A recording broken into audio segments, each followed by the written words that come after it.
हमारे देश में पाकिस्तान से आई सीमा हैदर का मामला काफ़ी गंभीर है। वो असल में पाकिस्तानी जासूस है या नहीं, इसका पता तो भविष्य के घर में छुपा है। लेकिन अगर हम बात करें हनी ट्रैप की, तो ये एक बहुत बड़ा गुर है जिसके बारे में कई विद्वान अपने विचार समय समय पर देते रहे हैं। नमस्कार सभी श्रोता और दर्शकों को। यदि आपको मेरा चैनल पसंद आए तो प्लीज़ लाइक, शेयर और कमेंट करें। मेरे चैनल को सब्सक्राइब ज़रूर करें। तो चलिए वापस आते हैं। मौर्य काल हो या महाभारत काल, हर युग में गुप्तचर रहे हैं। कौटिल्य यानी चाणक्य का मानना था कि राजा की पहुंच हर जगह होनी चाहिए और ये केवल जासूसों के द्वारा ही संभव था।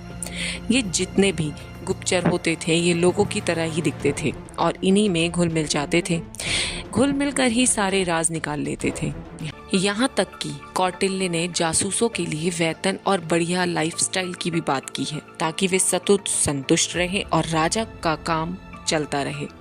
गुप्तचरों को दो भागों में बांटा जाता है। एक थे स्थायी गुप्तचर जो एक ही जगह पर रहकर काम करते थे। दूसरे थे भ्रमणशील जासूस जो यहाँ से वहाँ घूमते हुए राज्य के सारे राज पता करते थे। इनमें भी कई सारी कैटेगरीज थी। रूप बदल कर रहा करते थे। ऐसे लोगों के बीच कापटिक गुप्तचर थे, जिन्हें कापटिक गुप्तचर नाम से ही पता चल रहा है कि ये कपट यानी कि धोखे से काम करते थे। ये आमतौर पर प्रजा और व्यापारियों के हर वर्ग में होते थे। खूब बात करके लोगों को अपना बनाते और उनके मन की बातें जान लेते थे। इनका काम ये भी पता लगाना था कि प्रजा राजा के बारे में क्या सोचती है। क्या राजा के बारे में वह कोई ऐसा षड्यंत्र तो नहीं रच रही है जो कि बाद में जाकर राजा को नुकसान पहुंचाए। किसानों के बीच जो जासूस रहते थे उन्हें गृहपति कहा जाता था, जो दिखने में सीधे साधे आमतौर पर किसानों की तरह होते थे। किसानों के रूप में ही रहते थे। ये जासूस परिवारों में रहते थे। भेद लेना ही नहीं, किसानों के दिल में राजा के प्रति क्या चल रहा है, कैसी भावनाएं हैं, ये भी उनका काम होता था पता करना। और राजा के लिए अच्छी भावनाएं जगाने भी इनका काम होता था। तापस भी एक कैटेगरी होती थी। ये तपस्वी होते थे और राज्य के लिए जासूसी करते थे। ये सिर्फ मुट्ठी भर अनाज खाते थे और फल खाते थे। परिवार से दूर रहते थे, लेकिन समय समय पर छुपकर सामान्य जीवन जीने का भी इन्हें पूरा अधिकार था। ज्योतिष के जानकार भी जासूसी किया करते थे। ज्योतिष वगैरह के बारे में बता के लोगों के अंतर मन में जाकर उनके अंदर की बातें बाहर लाते थे और कई बार इन ज्योतिषों के द्वारा ही राज्य पे आने वाले कई बड़े संकट टल गए। कौटिल्य अर्थशास्त्र में चाणक्य ने राजा को विष कन्याओं को रखने की भी सलाह दी है। ये वही महिलाएं होती थी जिन पर जहर का कोई असर नहीं होता, लेकिन जो अपने आप में काफी घातक होती हैं।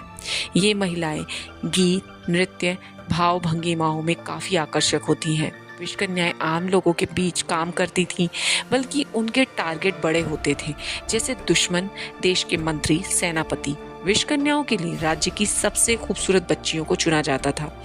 ये बच्चियां ज्यादातर अनाथ होती थीं।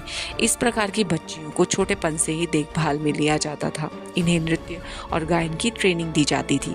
साथ में रोज खाने और पानी में थोड़ी मात्रा में जहर दिया जाता था। धीरे धीरे जहर की मात्रा बढ़ाई जाती थी। कुछ बच्चियां इस प्रोसेस से विकलांग भी हो जाती थी। उन्हें छोड़कर जो स्वस्थ बच्चियां होती थीं उन्हें बड़ा किया जाता था और उन्हें इसी जासूसी के काम में लिया जाता था। हनी ट्रैप इसी का एक लेटेस्ट वर्जन है। आप देखेंगे कई कंट्रीज में फीमेल जासूस, फीमेल स्पाइस रखे जाते हैं जो इसी तरह की विषकन्याएं होती हैं लेटेस्ट ट्रेंड की। वो बड़े बड़े डॉक्यूमेंट्स, इंपॉर्टेंट डॉक्यूमेंट्स कंट्रीज के हवाले करती हैं, अपने मुल्क के लिए काम करती हैं। बहुत ही स्पेशल। इन लोगों की आइडेंटिटी आज के टाइम में कुछ भी नहीं होती, क्योंकि जो किसी और मुल्क में किसी कंट्री के लिए जासूसी करेगा उसके बारे में लोगों को कुछ पता नहीं होता। कई हैं ऐसे नाम, बड़े नाम, लेकिन उनके बारे में बहुत बाद में, जब या तो वो दुनिया से चले जाते हैं या फिर वो अपनी कंट्री में आके बस जाते हैं, तभी पता चल पाता है। सरबजीत भी ऐसा ही एक जासूस था। आई थिंक वो जासूस थे या नहीं थे अभी तक कंफर्म नहीं, लेकिन फिर भी वो जासूस कहलाते हैं।